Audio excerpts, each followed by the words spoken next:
Good, Bob. You never know anymore, Dennis, if people are doing that on purpose because they don't want to hear you, or if that's just your own confidence with Zoom and or Google Meets. So anyway, I want to thank everybody for joining us today. Appreciate that. Certainly has been interesting couple of weeks since we met. And actually, I did want to kind of reflect back 2 weeks ago. Really appreciate the conversation, especially that last topic we talked about is other things we can really work on. So I think that's been good to kind of help set us up for today, actually, with our agenda. So, it hasn't been an interesting week with the elections and all. I know we don't have an official resolution to some of our elections, but certainly good for that. Did see the city sales tax for our economic development was approved, which is also a very positive thing. I know that the dining platform's now been out and available a little over 2 weeks as well. So hopefully those have been utilized. Seeing that as a good alternative, as a way to still get out and enjoy things in our community. From a COVID perspective, we have started to see a bit of an uptick. It's not a little, it is an uptick in positives in the community. We've certainly seen that in the clinics and urgent cares in the community, here at the hospital as well. So it's something we're definitely keeping an eye on. I think Julie Gibbs, yesterday the Riley County Health Department had reported 60 new cases between Monday and Wednesday. We are now at 5 positives and a couple of PUIs here in the hospital, or that's persons under investigation. We're waiting on their lab test. The RC, the Riley County Health Department does have another drive-through testing opportunity tomorrow. 2 different time segments out at Seco Park in the 4-H barn for COVID testing, and that is actually going to be every Thursday now the rest of the year with the exception of Thanksgiving. So watch for more information about that from the health department. That actually, I think, is a great resource. We're certainly going to need that over the next couple of weeks and months. All of our current health orders are in effect. We do have a change with the commanding general's order from the folks from Fort Riley. So we're going to talk about that today. We have had, I think since our meeting, we had another football game. We've had Halloween, some other things, so we kind of want to touch base, see where everybody, what the response, what the reaction they're seeing on that. We have a Veterans Day parade next week and lots of other community events now getting scheduled through the holidays, so we want to touch a little bit on that as well. And Dennis, I think maybe looks like we got more folks on. What if we go ahead and start with our roll call? Be glad to. We've got Jason Smith and Bob Koppel. Carla Hagemeister. I am here. Lisa Sisley. I know she said she might be late. Ed Callis said he'll be late. Robin Cole. Yes. Linda Cook. Here. Dennis Butler. I'm here. Mike Dodson. Dennis Cook. Of course I'm here. Great. Gina Scroggs. Here. Mickey Dean. Kara Hawley. Kelly Laub. She said she'll be late. Cheryl Grice. I'm here. Shiloh Heeger. Fanny Fang. Here. Karen Hibbard. I'm here, thank you. Lonnie Baker. I'm here. Commissioner John Ford. Here and enjoying this beautiful weather today. Glad, love it. It's a good fall day. Commissioner Dee McKee. Commissioner Keith Thacher. Julie Govert Walter. Kelly Pascal. And Charles Martinez. Steve Elstrom. So this is Kelly. My mute button wasn't working. Oh, I got you here. All right, Steve Elstrom. Steve Elstrom's here. All right, thank you. And I know we've got Ron Fear and Christy Rodriguez. I think will be joining us. All right, we are through the roll call. Thanks, Bob. Yes, and I'm here. All right, gotcha. Thank you. All right. Well, Bob, I think it's my turn. So we're going to have some updates, and Bob had mentioned the orders changing from Fort Riley in regards to Aggieville, and so I think Steve, are you going to give us an update on that change in order? That is correct. Let me bring on my video. There. Yes, so bottom line, the 1st Infantry Division and Fort Riley are balancing wellness with risk mitigation in cooperation with our public health officials on both sides of the fort. Last week, Major General D.A. Sims did issue a general order and rescinded an earlier order on alcohol and soldier consumption. Excuse me.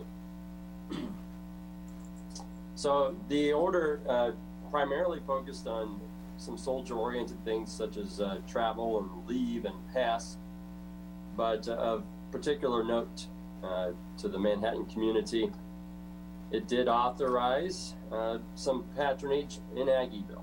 So soldiers are prohibited now between the hours of 9 p.m. and 5 a.m. Service members are prohibited from dining, lingering, or remaining on the premises of any Aggieville business that serves food or drink. From the hours of 5 a.m. till 9 p.m., service members may pick up, take out, or to-go service from Aggieville restaurants and patronize other businesses. So that's a distinct change from where we were at for the preceding months. Are there any particular questions? This order is available for all to see on home.army.mil/Riley. All right, anybody have any questions for Steve? Okay, Steve, thank you very much. Thank you.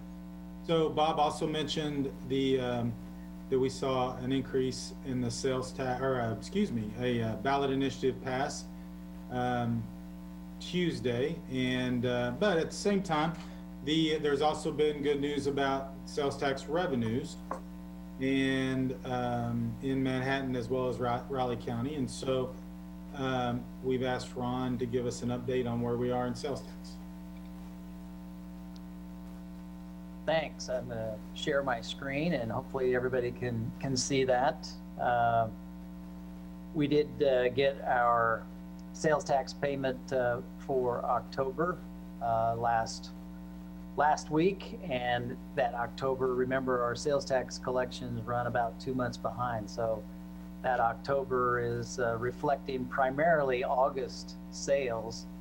And so one of the things that that has really helped us out, you can kind of see this is the green is 2019, the blue is 2020 revenues, and we were trucking along pretty good.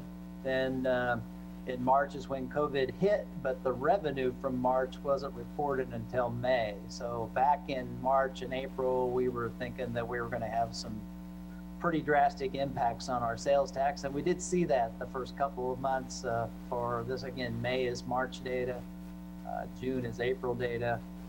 We were down in July, which is May data, so lost a lot of students during that period of time, and we did have a resurgence in August, which was nice, which is basically June data, and so that was kind of unusual. The lower bars, the yellow one is 2019 compensating use tax, or that's sales online out of state tax revenues. So, and the green one is this year, and that one was huge. It was 348,000, the largest one that we've ever had. And then as we look at this most recent information in October, again, we were real close to our 2019 sales tax collections, and actually our compensating use tax was a little bit higher as well. And the two combined, if you look at the combined data, you can see that we were pretty even as far as that goes. And so overall, our sales tax has performed a lot better than we had originally anticipated. So back here, we had anticipated maybe 15 to 20% reductions in sales taxes. Again, I think there has been a lot more online shopping. And I think as we head into the holidays, certainly one of the messages I've been trying to push is instead of pushing that Amazon order button, call up your local businesses and see if they've got it or anything close and support them, because while I think we'll end the year okay, because that'll be basically through October, but for our December revenue, and our students are all here, but they're all going to be leaving after Thanksgiving or before Thanksgiving and not back till the end of January. So those first 2 months in January and February, which January reflects November, February reflects December, I think those bars will be a lot lower next year. So it's just one of those things we're looking at. Again, some good positive news, but still some things to be concerned about. Happy to answer any questions.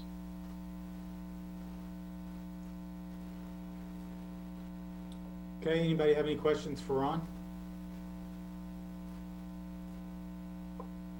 All right, well, thanks, Ron. And I do want to reiterate your comment about shopping local, and make sure that if you can buy it locally, you buy it locally, because our businesses are going to be really hurting, I think, over the winter when students leave, and particularly if we end up with another spike.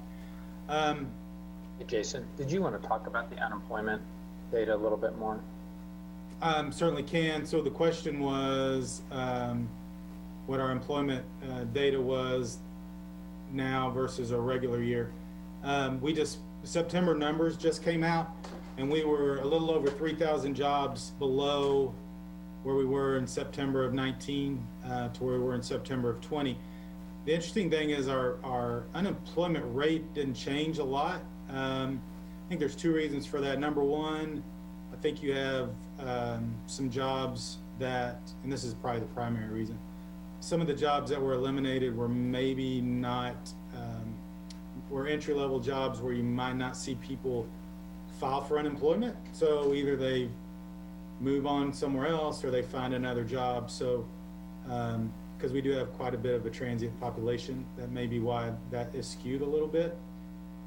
We are better this month or in September than we were in August by quite a bit. So I think that it's trending in the right direction. But we are at a 4.3 unemployment rate. So, and we can pull any number. We collect all those numbers here. So happy to pull those for if anybody has specific questions. Jason? Yeah. That was my question. And just, do you separate out like categories of jobs and so forth? Is that stuff that you guys can disaggregate? It would take a little bit. It's not something that is reported directly. It would take having to look at 3 or 4 different sources, but we could do that. Okay. Sure. Anything particular that you're looking for? We've got lots of jobs available with USD 383 that we need to fill. Right. That is impacting our ability to get more kids into the building at a lot of different levels, and so finding those employees, finding people to fill those positions. Just when I think about that, there's a need for jobs, and there's a need for people to have jobs, and there's jobs to be had. It's just finding the right people to match that up and seeing what we can do. Thanks. Yeah, and I think a lot of our employment levels decrease. I'm going to guess is retailers, restaurants, places, people like that who hire students, who hire part-time workers, and so while we do have less jobs, we don't have significantly more unemployed.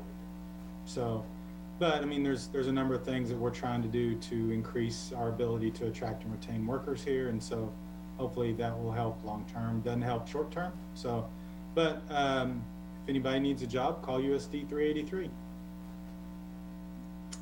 All right. Last item that I have, want to talk a minute about Spark funds.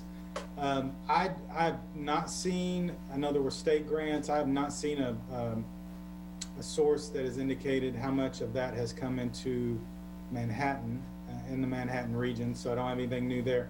I will say today, and certainly if Commissioner Ford has any comments, I'd love to hear his comments, but the County Commission approved the first 40 business grants through the Sparks CARES Act money that they received from the state, and that equaled about $595,000 for 40 businesses. So that is a program that a business, small business, locally owned business is eligible for up to $15,000 to cover certain expenses during the pandemic. And so we appreciate the County Commission, their support for local business and approving those grants today. And we are anticipating seeing another roughly $2 million potentially out of that program. So Commissioner Ford, I don't know if you have anything you want to add to that or not. Yeah, actually, a couple of things there. A lot of signatures and a lot of paperwork this morning, but it's well worth it. I'm glad that we're able to do this, considering the circumstances. I went through the detailed report of all the different businesses and basically just kind of the description of what they were looking for and asking for, and it's a very diverse group of businesses and local things that are asking for that. And it's looked like a lot of it to me was to cover, certain salaries, leases, rent, and then, a lot of PPE type of stuff too was the majority of it. And then, there were some other separate things there. But if I'm not mistaken, Jason, that's only about a fourth so far. So we could be expecting a couple of different groups of those moving forward. But from our perspective, it's great that we're seeing some movement here, and hopefully all that will be able to be spent and we won't have to send any of it back to the state, or it won't come back before even the end of November to where we have to reallocate. It'll be used up all at once and we can move on to some other things there. But glad that we see some movement on there. Once again, I want to thank you, everybody at the Chamber, and then everybody over the Greater Manhattan Community Foundation for the nonprofit side of this too. I just, the more and more we talk about this and the more and more we discuss it, we just wouldn't have been able to do this by ourselves. So we had to have some help. So we're glad that we had that inter-community relationship there to be able to accomplish this and get it out to where it's most needed. So that's about all I've got at the moment, unless somebody has any specific questions for me. All right, and I want to also acknowledge Darren Solden on our staff, who has spent many hours working on these applications. The federal requirements are extensive to get all the documentation necessary to get these grants out.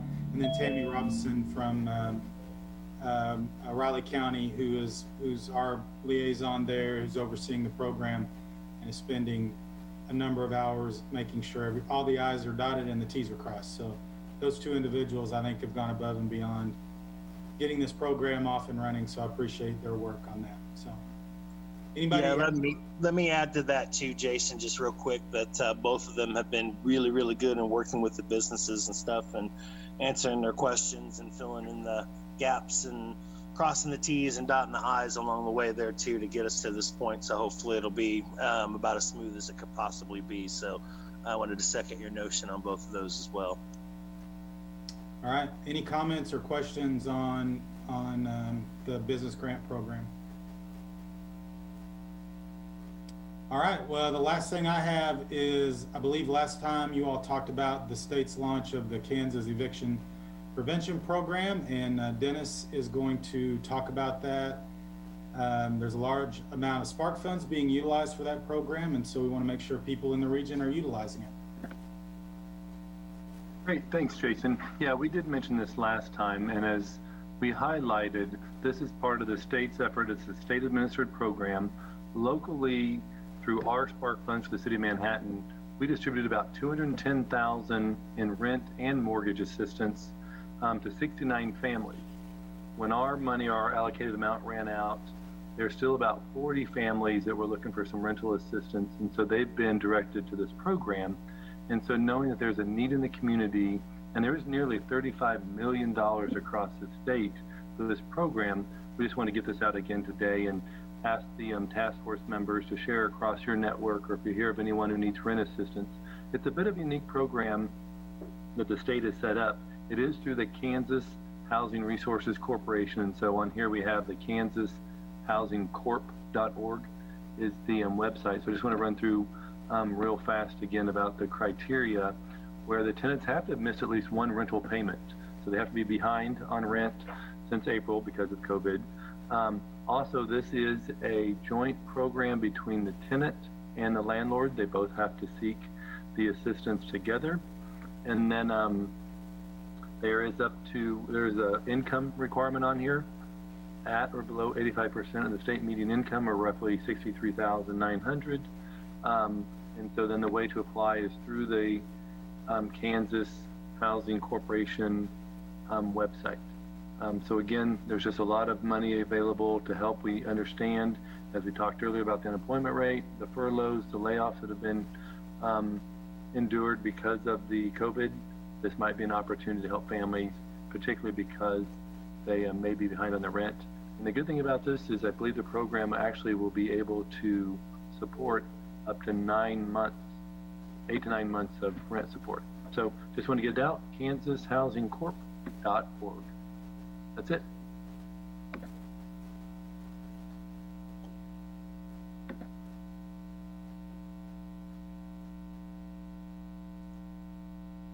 Bob, I think you're up. I'm struggling with my technology. So at the last meeting, you guys remember we had kind of that discussion at the end and identified some kind of topic areas, and Dennis had sent out a little bit of a recap about that. So we wanted to kind of circle back on some of those things. So one of the topics that was of interest, people had asked just about technology and kind of how to sort out a little bit of the fact from fiction with some of the cleaning, either approaches or technologies that have been, identified as being effective with COVID, et cetera. So we thought it might help just to kind of share some of the things that some folks are doing, but also to reach out to our K-State partners in that respect to kind of help share what their learnings have been, but also kind of their ongoing work in that specific area. So for the city, and just some examples. So the city of Manhattan, they've actually been using some electrostatic sprayers for some of their facilities. They make their own disinfectant spray. And so again, it's a cost-effective way to kind of mass produce this for their needs. K-State actually has a committee that's been evaluating either different approaches or techniques, different products, systems like that. So we've got two folks from the K-State staff that we had asked to be with us today. Casey Lauer is the Assistant Vice President for the Division of Facilities, and Linda Craighead is Director of Facility Services at K-State. So we thought maybe we just turn things over to them for a bit and give them an opportunity to kind of share what they've learned and what they're kind of researching about and how they've kind of approached all the cleaning needs. So Casey or Linda, I don't know which one of you want to start. Yeah, thanks, Bob. I appreciate you guys having us on, and hopefully we can answer a lot of questions of the process we went through to get to where we're at today. I would, just as a sort of a brief overview, cleaning and disinfecting was one of the many strategies that we employed as a facilities team. There wasn't necessarily a playbook, so to speak, of best practices, during a pandemic, but we did a lot of things. In our building specifically, we replaced 100% of the air filters between March and when we started this semester. We flushed all building systems, disabled drinking fountains where there was an opportunity to, possible contamination with folks putting their mouth up to drinking fountains and things like that. We assessed over 750 classroom spaces for ventilation, so that was a heavy lift. And frankly, if those spaces didn't meet ASHRAE guidelines, we took them offline. And so we lost about a quarter of campus classroom spaces through this process and are now engaged in about 15 different upgrade type projects to bring those majority of those spaces back online for spring semester. We employed building signage across 5.5 million square feet, defined social distancing capacities, orientation of classrooms, things like that. acted as the single point of procurement for the university for all PPE and COVID-related items. Employed about 300 hand sanitizer stations at building entrances, and sort of the last, I made a list, obviously there's so many, but the last heavy lift was disinfecting strategies beyond our typical or normal process. And so we really looked at 4 things, and I invited Linda Craighead. Linda's our director of custodial services. I could throw a grenade at this topic and probably hit it, but Linda could very well speak to it with precision and answer a lot of the detailed questions. So she can run circles around me. But really, there's 4 areas that we looked at in terms of what we wanted from cleaning and disinfecting strategies. One of them is we want it to be safe and effective. We're in classroom spaces and buildings for students, faculty, staff, etc. We want it to be realistic and repeatable, so doable, right? We don't want to put something out there that's so cumbersome no one does it. We wanted the products to be readily available, and through the face of COVID, we found some of those challenges, and we opted, that kind of shaped our path to where we got. And lastly, we wanted to be something that we could afford. And on the scale of, like I said, 750 classrooms, just as an example, having the constant churn, cost was one of the major factors there too. So without further ado, I'm going to turn this over to Linda, and she can dive into maybe some of the context behind where we started and how those 4 categories kind of shaped the path of where we ended up ultimately. Thank you, Casey. Thank you, Linda, for inviting us and everybody on board. It's great to technically see a few of you again that I haven't seen for a while. But really, when COVID hit and when March came about, we have been blessed with the fact that we had actually developed a relationship with a vendor and had acquired some electrostatic sprayers at that point in time prior to COVID hitting, because we had a significant issue with the flu and cold season last year. We had a lot of kids out, we had a lot of teachers out, professors out, we had a lot of staff out. So we had actually secured some electrostatic sprayers prior to that time frame. As you guys know, when COVID hit, things went really crazy. The ability to acquire, whether it was disinfectant, gloves, PPE, everything that we use on a daily basis just really went crazy. So when COVID hit and we prepared the entire summer, there were so many things that we had to look at. K-State as a whole, the system that we have for disinfecting and cleaning classrooms was probably not the most consistent, but what was even more so important is that the products that we were using actually did not work against COVID and the SARS virus. So we had to figure out what we're going to use. And we did have some product that actually worked, but it had to be on the surface for approximately 10 minutes. And I think one of the things that's really important, I'm sure everybody already knows this by now, is that there is a dwell time associated with every disinfectant that is actually approved by the EPA to use against COVID. And if you haven't already, please take time to do 2 things with your labels. Number 1, read the directions, find out what that dwell time is, but also look that product up on ListIn. You can Google it, ListIn, EPA's ListIn products, and key in your EPA registration number of the product. And typically that EPA registration number could be found right here on any given bottle. If it does not have an EPA registration number, we have a little bit of an issue. You might be using something that doesn't work against COVID-19. So once we went through the process, tried to figure out what wasn't working for us, what was working for us, what we needed to do, we began the process of trying to develop systems and training to make sure everybody was ready to roll come fall semester.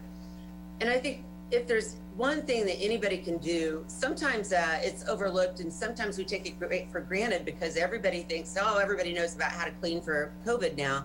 That's not necessarily the case. So if there's one thing that we could encourage businesses, small businesses to do, large businesses to do, is you have got to train your team. They have to understand the why behind what they do. If they don't understand the why behind what they do, it's just, frankly, it's just not going to work because they're going to take shortcuts. They're going to do things that are going to jeopardize your patronage, jeopardize your business as a whole. So we spent an unbelievable amount of time every single week with all 100 custodians that we have on campus, on main campus.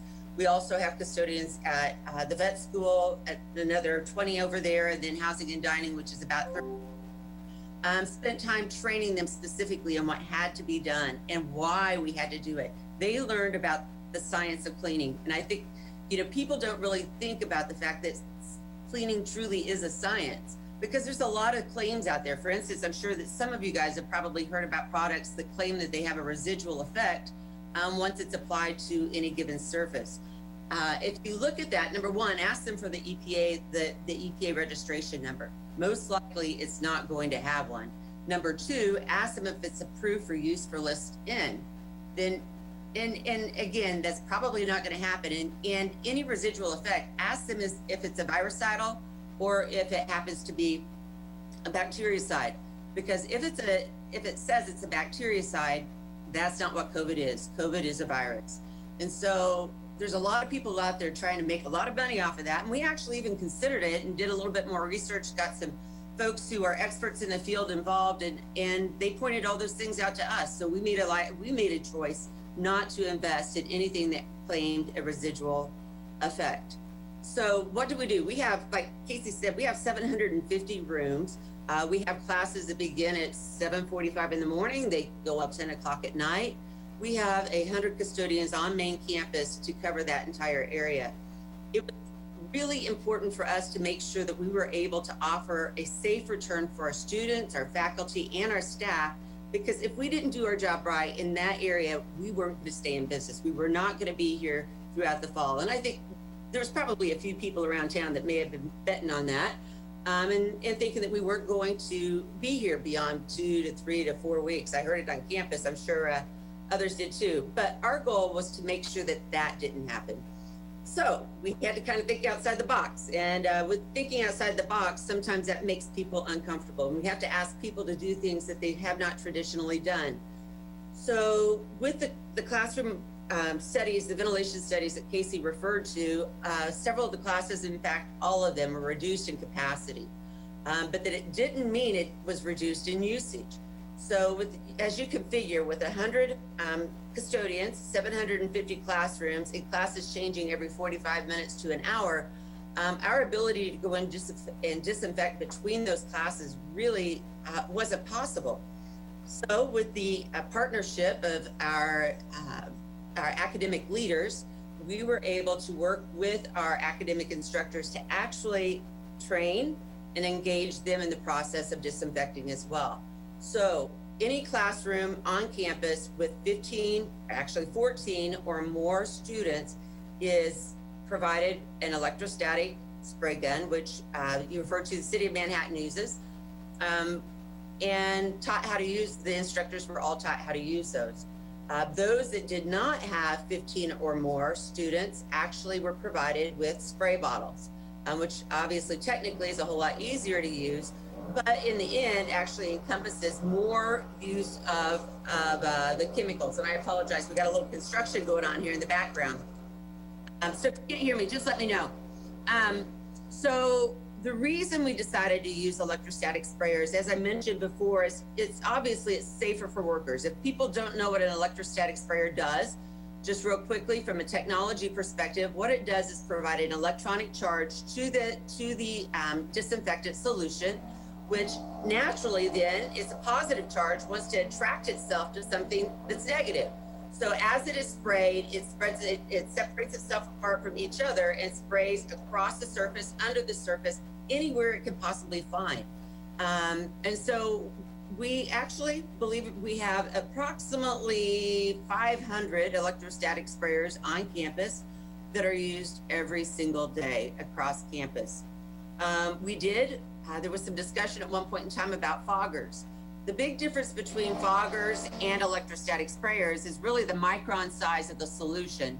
When foggers are used, and what we use is an electrostatic sprayer, when foggers are used, that room needs to be abandoned for at least 2 hours. Anybody using a fogger needs to have a respirator on. A fogger, if it's a fogger, the micron size is so small that it could easily impact the health and safety of the individual who is spraying it or anybody else that comes into that area. Recommended time frame was 2 hours. So for us to come through and fog each room on a daily basis, there just wasn't enough time in any given day. And we firmly believe, I think Linda would refer to it as well as Casey, we've really been successful in controlling any type of community spread COVID on campus itself. And I think a lot of it is attributed to the chemicals that we've chosen to use. Again, most disinfecting chemicals that are effective against COVID either have a 10-minute dwell time, which you think about that means it has to be wet and on the surface for 10 minutes. Many have a 5-minute dwell time. Some have a 3-minute dwell time. And some, like I have down here, actually have a 1-minute dwell time. So this is, and I'm sure at the hospital, this may be used at Oxavir. This is a 1-minute kill time against everything, all viruses. So even though this has a 1-minute kill time against COVID, it has a higher kill time for other types of viruses and biological biohazards. We have chosen to go with a product that has a 3-minute kill time. A couple different reasons. Number one, it had availability close by. The vendor or the manufacturer of the product is based out of St. Joe, Missouri. And let me get that shut down, sorry. It's based out of St. Joe, Missouri, who guaranteed product availability for Kansas State University. The others that we could get it in a concentrated format. And if you think about the use, and what we want to try to encourage even our small businesses in the area to do is consider buying as Manhattan does, or making as Manhattan, Kansas does, the concentrated format, because in this product, QT3 that we choose to use comes in a concentrate like this. This product, this bottle, $125, gets reduced to this bottle that costs us 15 cents a quart. So when we're working with small businesses, one of the things that's really important for us to do, and what we really considered across campus, is the cost of doing business. And there's a lot of ways to control cost and improve performance in ways that people don't typically know, because that's not your business. So I would encourage people to do some research. K-State, our team would be happy to be a resource to anybody that's available or has any questions and needs some availability. But I think, overall, what we've done, the use of microfiber, the use of proper disinfecting, the training, I can't say it enough. People have to understand the why behind what they do, because otherwise they're going to take shortcuts. And really making sure that we as a community are communicating with each other. If we're having problems, if we're having issues, if there's any spikes that we're seeing, acknowledging that we're talking about those. Our team has, our entire leadership team within the custodial staff have been certified with the Global Biorisk by the Global Biorisk Advisory Council on the control of biohazards. We take that very seriously. We do have a team that if we do have a person who does test positive or is symptomatic on campus, we have a rapid response team that actually goes to that site once customer service is called, gets it disinfected. We're back in business within a total, potentially 30 minutes. So it's really important for us to be able to turn our business around, just like it is for you guys and the businesses in your small communities. So long story short, if there's more questions you have, or Casey, if you think I've left something out, please let me know. A couple key takeaways: train your employees, make sure the product is on EPA's listing of approved products. Do your research. An electrostatic sprayer looks like either this, or we also have backpack sizes that we take around. This investment is approximately $700 for your business. This that goes into it, if you use the concentrate and reduce it down, is 15 cents. This covers at least 10 times the amount of surfaces that this does. So there's a lot of factors that come into play. There's a lot of factors for people to consider. There's a lot of science for people to consider. But I think that the resources and the team that we've developed here on campus have really done an effective job of taking a look at all aspects, trying to narrow it down and do what's best for the university. So with that, Casey? Yeah, Linda, I don't really have anything to add. Honestly, I would just clarify that the EPA's list that you were referring to is list N as in Nancy, because that came across a little muffled. But other than that, I think you covered the bases from my perspective. Linda, was there anything that you wanted us to cover that we may have left out? No, I think you covered it pretty well. I know there was some of interest in that, what we were using in the dorm rooms with the hydrogen peroxide little machines, which we all know are very expensive. So I don't know if anybody had any additional questions about that or not, but I think you covered the bases excellent, so. Yeah, Derek is our expert with respect, Derek Jackson's our expert with respect to those, and regretfully he wasn't able to join us, but I'm sure that Linda be happy to give anybody their name and contact information for Derek if you have an interest. And he would be available to come back at a later date. I think he was kind of booked solid with a couple of things we have going on around here, at least for the next 2 weeks. Okay. Anybody have any questions that they might want to ask?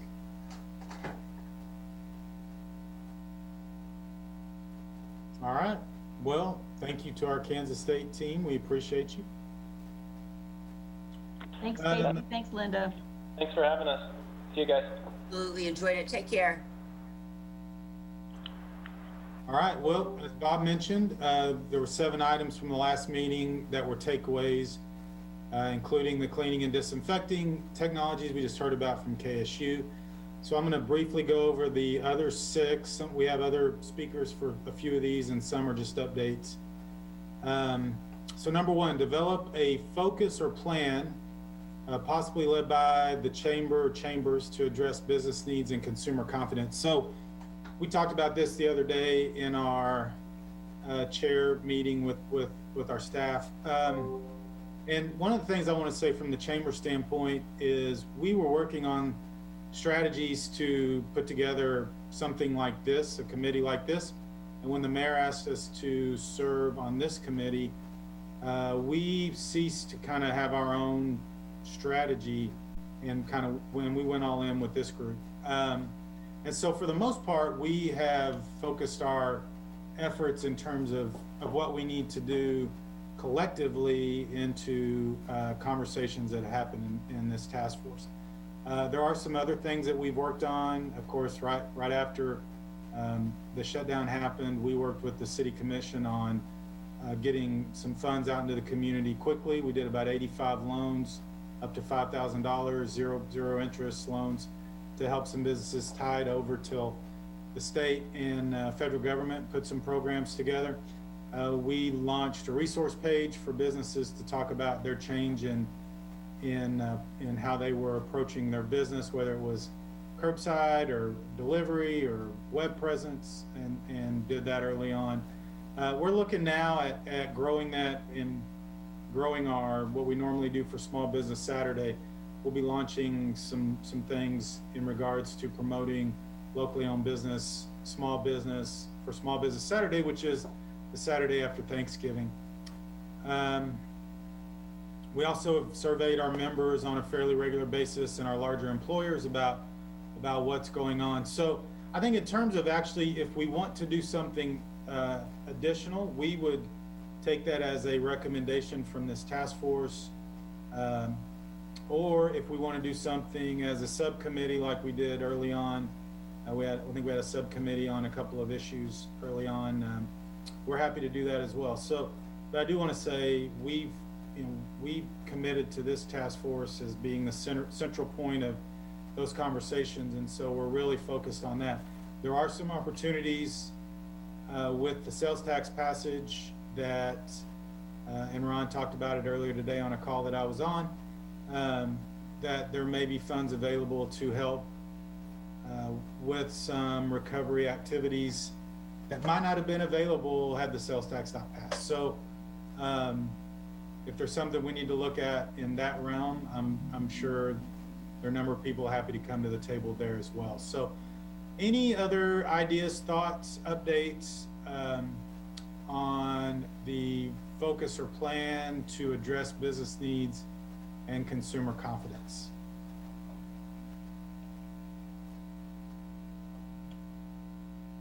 All right. Number 2 was evaluate the need for broadband even in rural Riley County. And I got an update from Dennis on this. The state Spark funds have directed millions of dollars towards broadband and internet enhancement throughout Kansas, with some local initiatives proposed for Riley County.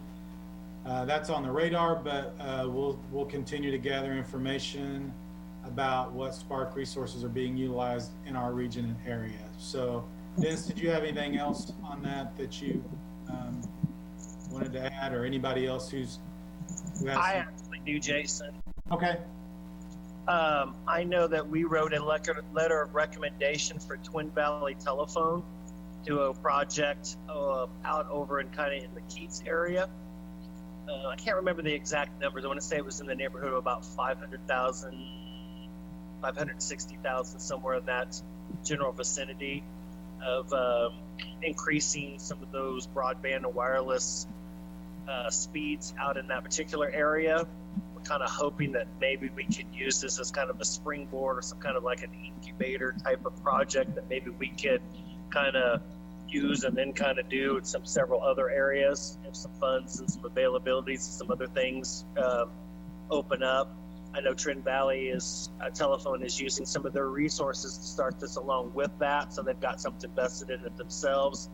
And of course, in order for this to be accomplishable moving forward, people will have to kind of work and sign on with Twin Valley Telephone to allow that to happen. But our hope is that this will increase those opportunities for teleservices and distance learning and everything else, in that particular area of Riley County moving forward, and then we can springboard that and kind of plan at different other areas to accomplish the same thing. So it's a work in progress. Hopefully that'll be done and up and running, and we can start seeing kind of what that may look like, a little bit more towards the end of the year when that project is officially funded and up and ready to go, and try to move from there moving forward. But those are the type of things we're going to have to think about here moving forward, because obviously with this pandemic, that window that we thought we were going to have actually just kind of fell in our lap, and we need to be thinking about it and doing it something anyway as quickly as possible. So this is something that was in the works that just kind of popped up on our radar. I ran with it because it's kind of a priority of mine. It was a priority of mine even beforehand, and we'll continue to work and develop a strategy for that. So I just wanted to add that since the conversation came up. Okay, appreciate that, Commissioner Ford. Anybody else? Comments, updates, questions on broadband? All right. Number 3, develop a technology resource guide to help businesses expand reach on social media and other platforms. As I had this conversation with Dennis and Bob, and we talked about what was already available, we thought about the SBDC, which works out of our office.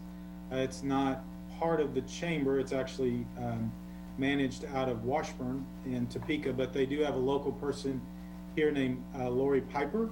And Lori has agreed to be part of our call on November 19th.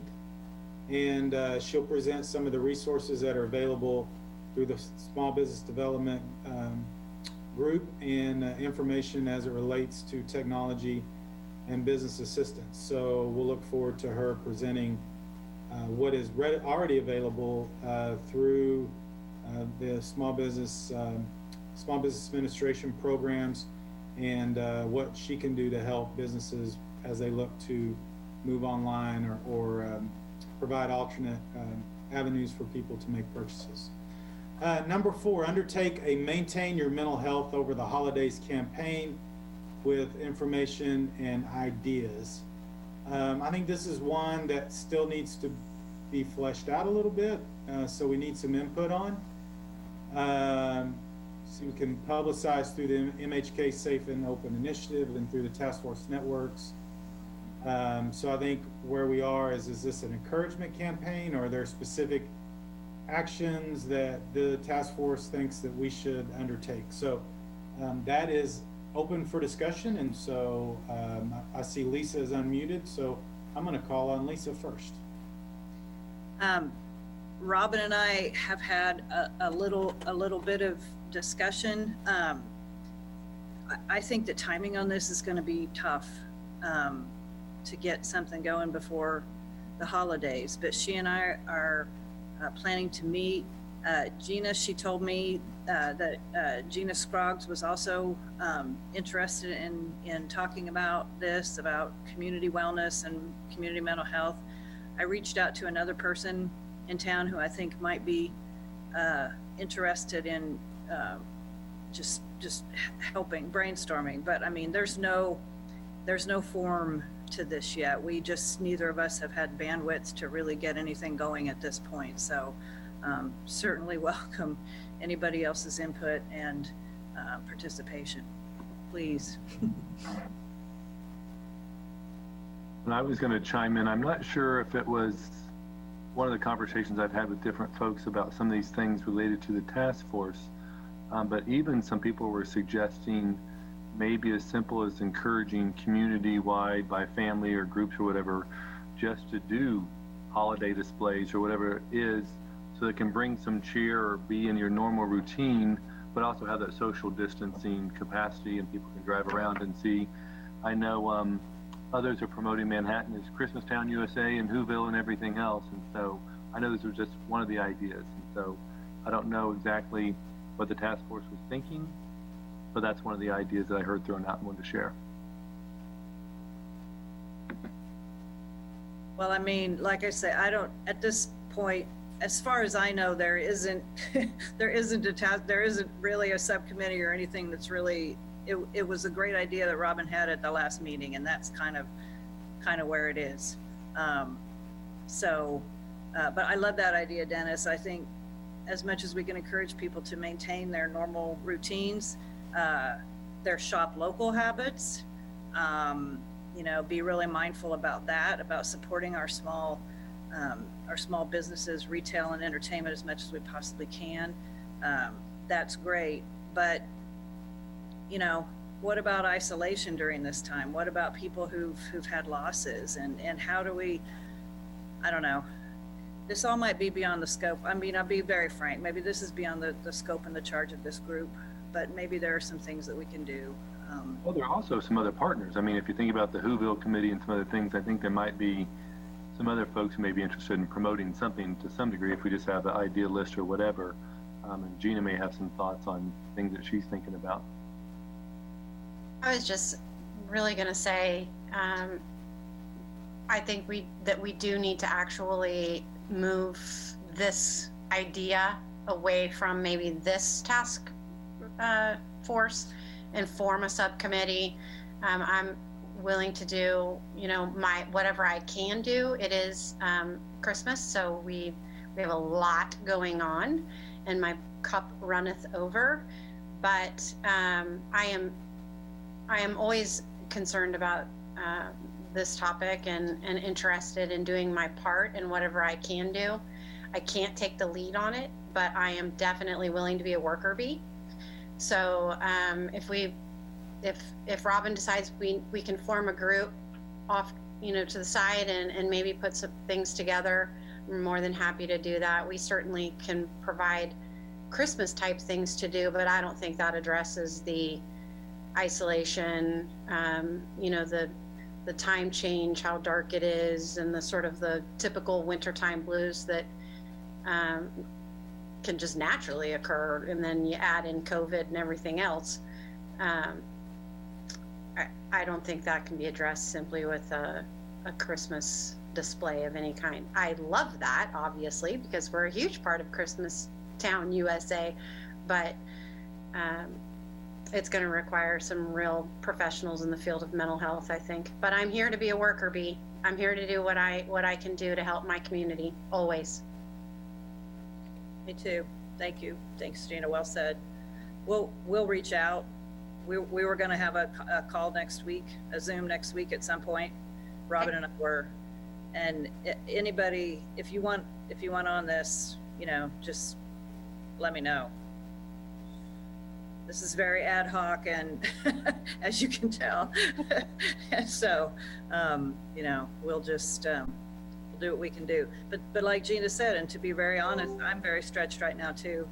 And we all have a lot going on, not just because of the time of year, but because of the circumstances we find ourselves in. And so it's hard to take on new things. So we're going to need more people to step in and help and make a contribution. So thanks. Yep. Thank you, Lisa. All right. Any other comments? All right. Thank you for those updates. So number 5, survey about what, how will boost confidence in the local economy and environment. And Christy, I think, is going to give us a brief update on some activities that she's engaged with and her staffing. So Christy, was that correct information on my part? That is, but I think Christy actually had to step off. Oh, okay. Yeah, unfortunately, but the next item then on the. I'll give you 2 updates, because I know what Christy was going to say. Through the Flint Hills Regional Council, they've gotten some grant money, which is going to allow them to hire a staff member that they'll be announcing soon. But Christy is willing to devote part of that staff member grant-funded time to work with another regional organization, I believe a little north of here, to do the survey. So she is looking to partner with some other regional organizations and do a regional survey of businesses in December, and it will touch upon some of the business confidence and some of those issues.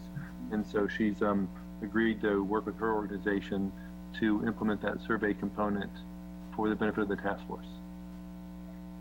Okay, and we've agreed to be part of that. The chamber has agreed to be part of that as well. So, all right, we'll look forward to seeing that. And then the last item, Dennis, you're going to stick with us on need to focus on being diligent and vigilant to address COVID fatigue so we can get through this quicker.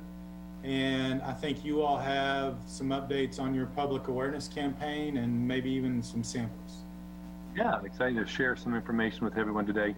I've talked, or maybe you've heard, we have committed some of the city's Spark funds or Spark eligible funds to do what we're considering public awareness campaigns in 2 different facets, kind of 2 different contracts.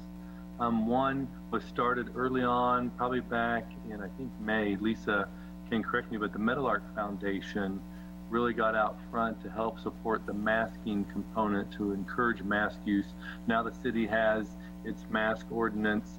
And so we wanted to, in the city early on, when the Meadowlark Foundation wanted to promote masking in the community, the city made a contribution to that campaign. And now that we have the Spark funds, we wanted to step on the gas of that campaign and to really do a push to see how we can spur that forward and support the ordinance. On a second parallel track, the city is also using some other Spark funds for the broader, what can we do to combat the fatigue? We know everyone's kind of getting tired. You've heard social distancing, you've heard the cleaning, you've heard the face masks, and so hand wash. So we've heard these things, but is there a new way to bring a little different perspective to it? And so I'll show you a different theme that we're working with another agency about how can we just kind of fight that fatigue and say, let's take the steps now that will help us open in the future and be one of the first communities to get ahead of this. And so that's kind of the overall approach to a larger theme. All these themes, from the face masks to the general, let's stick to it, let's do the right things and get through this, has multiple audiences. Fort Riley's certain one, we want to hit the soldiers when they come to town, within the area. We want to also work with elderly, particularly the K-State college students. And so each of these campaigns have different target audiences. And our primary focus for both campaigns, whether it's a specific face mask to the larger COVID, Facebook, Instagram, Twitter, a lot of the social media. You've heard some of the face masks, I think, campaigns early on had a radio component to it as well. You'll see a video component now for the face mask that I'll show here in a second. But you'll also see some of these on some of the Cox channels. All these have video components to them. And so we're hitting all the media, again, but it's targeted at the different audiences. And so I'll pull up the first one, which is one of the face mask videos that we have. And we'll play this one. Hopefully it will work right on technology.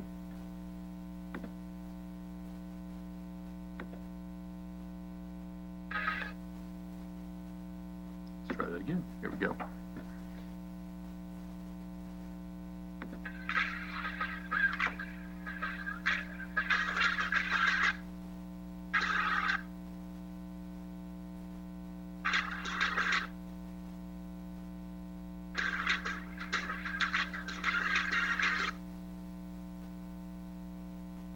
Lots of us in Manhattan came here from somewhere else. No matter where you came from, we're glad you're here now. And we want you to be safe and healthy.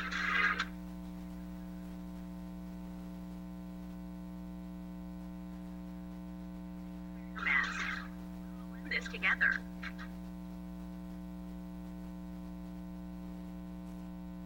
That's one, and I know it had a little glitch. Sorry for the technology here, but hopefully it came through. I do got to highlight that New Boston and S&N Design's been our partner with this on this one, and we're going to show another one that they've been working on. But both campaigns, the face mask specific and the other one that's more the COVID general, are all linking back to our MHK Safe and Open campaign, where we're doing the pledge to highlight different businesses and even individuals who are committed to implementing the right measures to help slow the spread of COVID. So all these will link back to MHK Safe and Open. And I'll give you a second one here, and you'll see it's a different generation of appeal. And that's part of the beauty of the campaign, where we're trying to reach multiple audiences.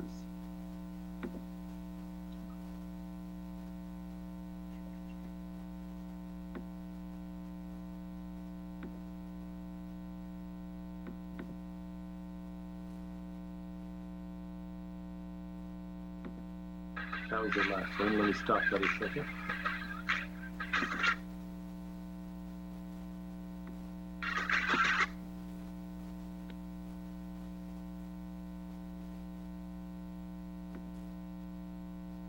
We'll get there.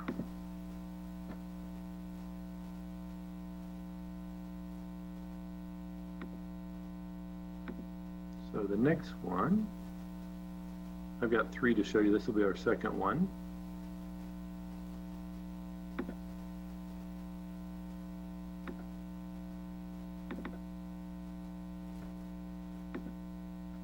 Hopefully this won't buffer too bad. We'll see how this shows. There are lots of ways to be close to the ones you love. Being together these days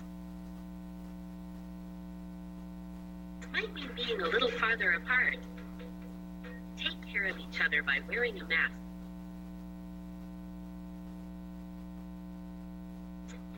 Washing your hands and leaving a little space in between.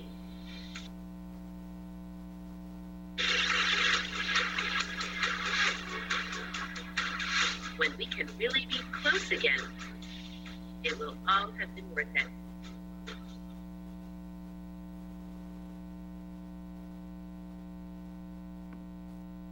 Despite the buffering, I think it's another good approach to kind of show the different generations. I'll show one more, but before I do that, Lisa, is there anything you want to offer? So this is 2 videos of a 6 package that we're putting together that will roll out between now and even into the spring, so that we continue to hit different target audiences over the course of the next 3 to 6 months. Lisa, anything you want to add? Yeah, that's perfect. We've got 3 spots for a general audience in Manhattan and at Fort Riley, and then we have 3 spots for a younger adult audience. We're going to, as Dennis said perfectly, we're going to be using different channels and platforms to reach different audiences. We're maximizing the city's budget by being very, we're really looking at the calendar and the dates and our different channels to really do a targeted campaign. So I'm pretty excited about it, and we're, like I say, we're wrapping up the other 4 as soon as we possibly can. Get them out there. Great. And so then the last one, I said we're working with another agency out of Topeka to do a kind of a larger, kind of all-encompassing focus that again ties back to MHK Safe and Open. And so we really think that this has a broad appeal. You'll even see some marketing aspects we can build off of. And I'll show you just kind of the theme is called Spread Manhappiness Instead. And so the thought is that kind of the Kansas nice, we're all kind of get along, go along people. We generally like to be compliant. We want to do our part. We don't want to see other people get sick or be the cause for why people will get sick. But this is kind of the Kansas nice, or what we're calling spread man happiness is, a lot of people don't like to wear masks. A lot of people don't like to do the social distancing. People want to go about and live their life. But is there a way to really promote the right thing to do is just kind of help us all get through this together. And so you'll see that's kind of the theme about together. And then really kind of this thought, and there's some color schemes in here that you can see about spread man happiness instead. And so I can envision this on face masks, on t-shirts, on hats, whatever it may be. But really here again, we keep it back to the MHK safe and open. We keep that connection there. We've got some graphics, but really what they're also promoting is the masks are actually smiles. So a lot of times you can't see people smiling underneath or people being willing to comply underneath. And so it also has a lot of applicability. There's even things about guidance for visitors, how we can do that. We can do some posters. We can even do some billboards about spread man happiness instead. Keep MHK safe and open. Here's some examples about how often have you seen face masks with smiles on them. So that might be another twist that we can play upon. But really hear about Manhattan together. But to get there, these are the things that we need to do. And so there's a lot, I think, with this kind of broad encompassing campaign that we can build off of. And so then part of that is this video component that they're also going to include with this, and that is coming up.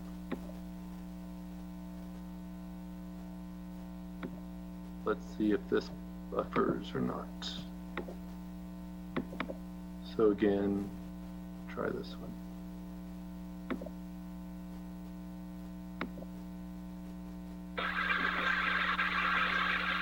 How's it going today? Good. You? Just me. All right, I can bring you to your table. You want to follow me? Would you mind actually pulling your mask up for me? Masks don't work. Unless you fully cover your mouth and nose. Thank you so much for doing that. This is a reminder.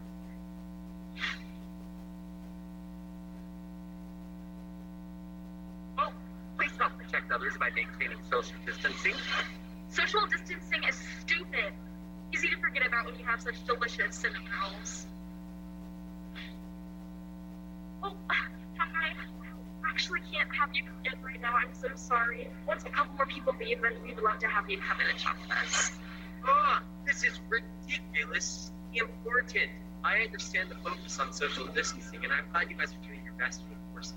Businesses all over Manhattan have pledged to do what it takes to keep you safe and continue to serve the community.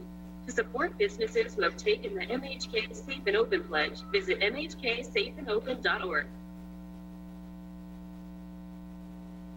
So that gives you a little bit of the flavor of kind of how we're approaching these campaigns. Like I said, we're rolling these out this week, that you will see more of these on social media. You'll see some appearing on some of our local channels, and then even down the line, some posters, bumper stickers, decals, other things going forward. And so I think we have a pretty comprehensive approach, the face mask specific, and then trying to hit on the larger, these are the things that we can do as a community together to really get through this and address, hopefully slow the spread. So just want to share that as kind of, I think, what addresses some of the concerns that the task force members had raised last meeting about what is something that we can do to kind of help fight fatigue. And I think just putting a little different take on it from what Lisa's done about, let's bring a little bit of lighthearted to it, but also keep it focused enough that there are things we can do to get through this together. So that's all I had to add about the update on our public awareness campaigns.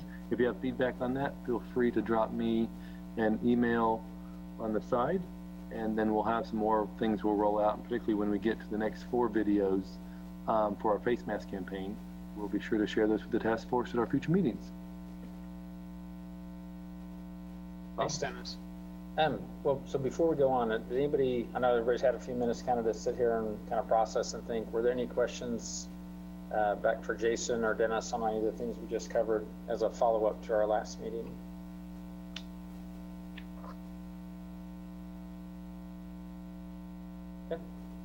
Well, so last thing we actually had on the agenda today was to, again, kind of just ask the task force, are there other things, other topics, other resources, other information that we might want to put on our plan for our next meeting here in a couple weeks? You know, if there are any new issues, things like that. So I just want to have some discussion within the group so we can kind of plan for the meeting, the task force, the recovery meeting here in a couple weeks.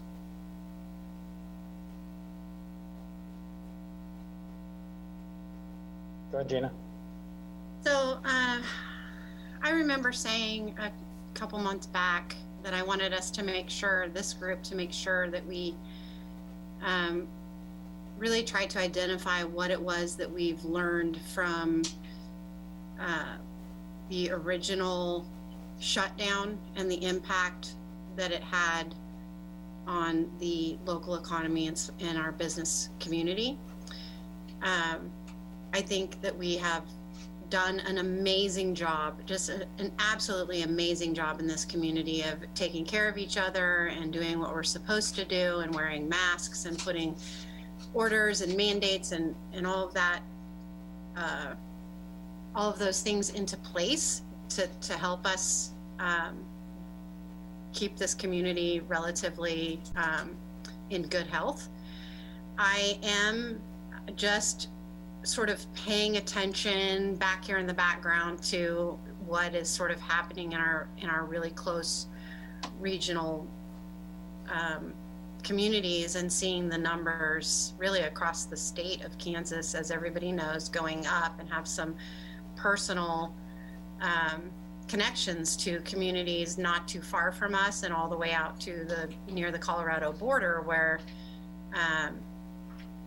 hospitals are starting to be filling up. And I'm just putting this out there to say that I want to make sure that we stay ahead of this, that as a community, that we are not caught in a situation where we just are caught off guard. I don't really, it's not that I have a solution to this or anything, but I just think that it's important to recognize that communities really close to us are having upticks in numbers and don't have the same kinds of resources that we do in Manhattan, and are going to lean on us perhaps.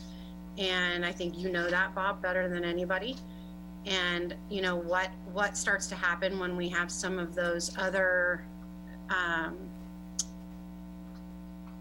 communities traveling and coming into Manhattan for medical reasons or just shopping or whatever. You know, of course we want them to come here. That's not what I'm saying. I just am wanting to make sure that we are aware of these new increases in numbers, and I don't want to react in a negative way to our economy. I think that's my bigger point on that, was let's make sure that we've identified what we learned the first go around with this, and make sure that we just are aware and we react appropriately. That's all. Thanks, I got. Anybody else on the task force? Hey, Linda. I would just comment to it. At K-State, I mean, we are seriously watching these numbers, because we're getting ourselves back to where we were in August, you know, which is the numbers that we were at when students came back, and we had to really be extremely cautious in what's going on. You know, at K-State spring semester, we're still hanging on with the very same protocols.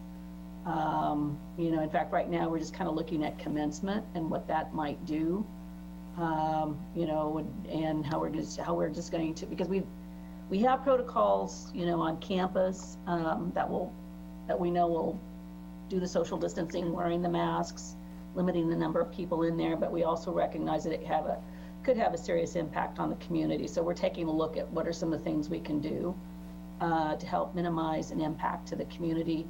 Because the one thing we don't want to have would be having any events, and we're looking at all of our events that could be super spreaders. Right now, our football, I mean, we've been watching, you know, and working with Riley County very closely on contact tracing after football games, and it does not appear at what happens at the football game is creating any sort of spread. Now what happens when they leave the stadium is a different situation. So, we'll be watching it very closely with basketball because that's a very different situation with an event now that's inside. And again, it'll have the same restrictions that we had for football. We are, and I recognize, one thing we've got to look at, we all know that face masks do help stop the spread of the virus. And we've got the city ordinance will be expiring here in December. So we're going to be there fully supportive in working with the city to help pass, that continuation of that ordinance for wearing the face mask, because that hands down is a huge contributor in helping stop the spread of the virus. So I think it's just, everybody looking very cautiously at the events and how they make sure they manage those events so that we're following all those protocols. Because you're right, the healthcare system, we can't allow that to become stressed. I think we're getting close to it. So, there might be, spaces available, but it requires workers too, to be able to keep everyone safe. So you're spot on, Gina, we can't let our guard down right now and try to figure out how to do this so we can keep the economy going as well. Because we were experiencing more furloughs. We hate to do it, but it's what's happening to us right now. So the goal is to get this virus behind us so then we can start to rebuild.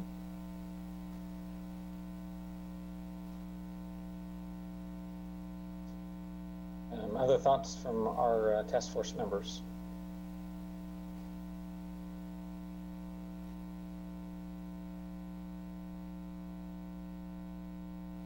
I guess a couple of questions I might just add to things that Gina and Linda had said. We realize in our industry, our biggest area of risk is actually our workforce, and that is all attributed to how well we can manage community spread. And so we've seen, I know Julie Gibbs said last week, over the last 7 days, our positivity rate is up to 9.7% again. With the testing that we're doing on some of our clinical partners in town, some of the other healthcare facilities is actually over 20%. And our population is a little more targeted because people are coming in because they don't feel well, right?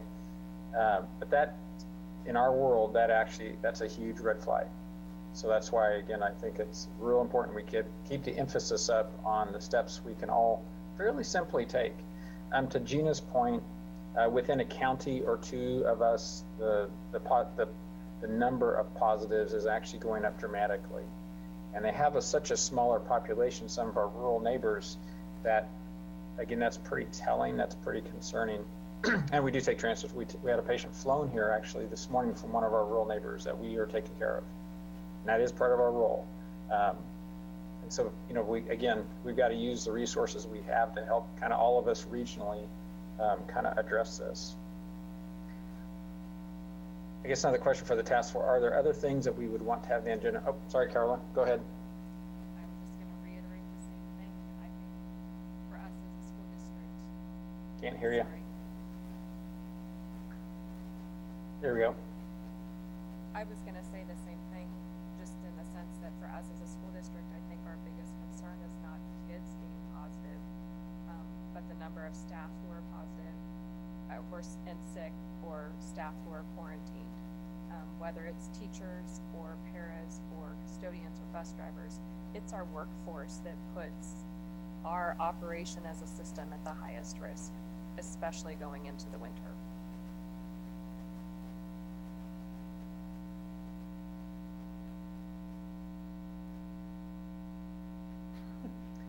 Are there other topic areas that you would want us to kind of research or put together for next time? Yeah, there's a meeting going on that I'm helping to coordinate. So yes, I'm also talking to myself, yes. Good seeing you. Yeah.